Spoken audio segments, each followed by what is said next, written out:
Hello అండి, ఈజీగా ఇలా డబుల్ కా మీటర్ చేసేయండి. ముందుగా బ్రెడ్ తీసుకున్నాను, నార్మల్ బ్రెడ్డే.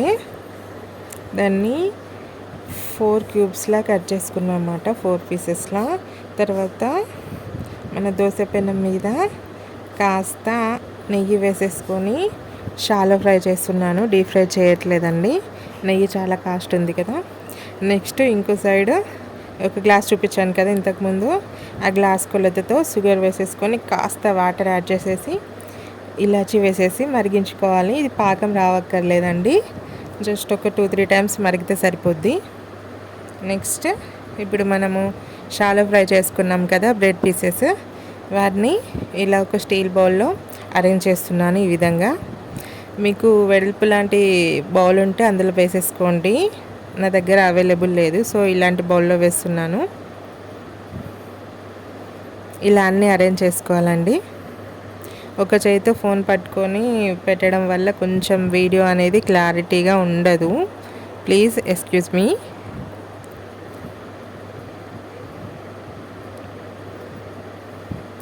మనకి బౌల్ అనేది వెడల్పుగా ఉంటే ఇంకా మంచిగా అరేంజ్ చేసుకోవచ్చు మనము. సో ఇది రౌండ్ టైప్ బౌల్ కాబట్టి ఇలా ఉండింది, ఒకటి కొంచెం ఎక్కువగా మాడింది.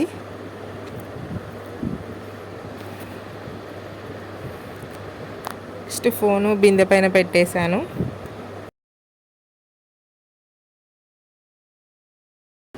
ఇది షుగర్ సిరప్, ఇలాచి ఉన్నాయి కదా, అవి పడితే మా బాబు తినడనేసి వడపోస్తున్నాను టీ జాలీలో నుండి షుగర్ సిరప్ని.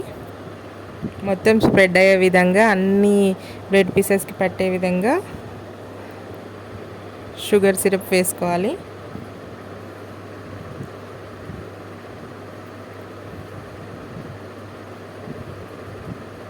ఇలా వేసాను, అన్ని బ్రెడ్ పీసెస్ మీద పడిందండి మనకు సిరప్ అనేది. నెక్స్ట్ ఇప్పుడు చిక్కటి పాలు, బాగా వేడిగా ఉండకూడదండి, గోరువెచ్చక్క అంటే కొంచెం ఎక్కువ ఉండాలి. అవి చిక్కటి పాలు మనం యాడ్ చేసుకోవాలి.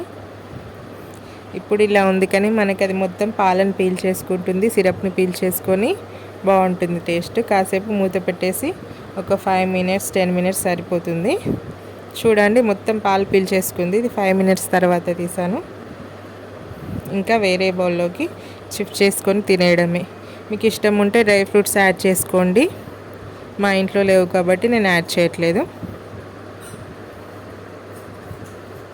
వెంటనే తింటే క్రిస్పీగా ఉంటుంది, లేదు కాసేపు ఆగి తిందామనుకుంటే మనకి మెత్తగా ఉంటుంది.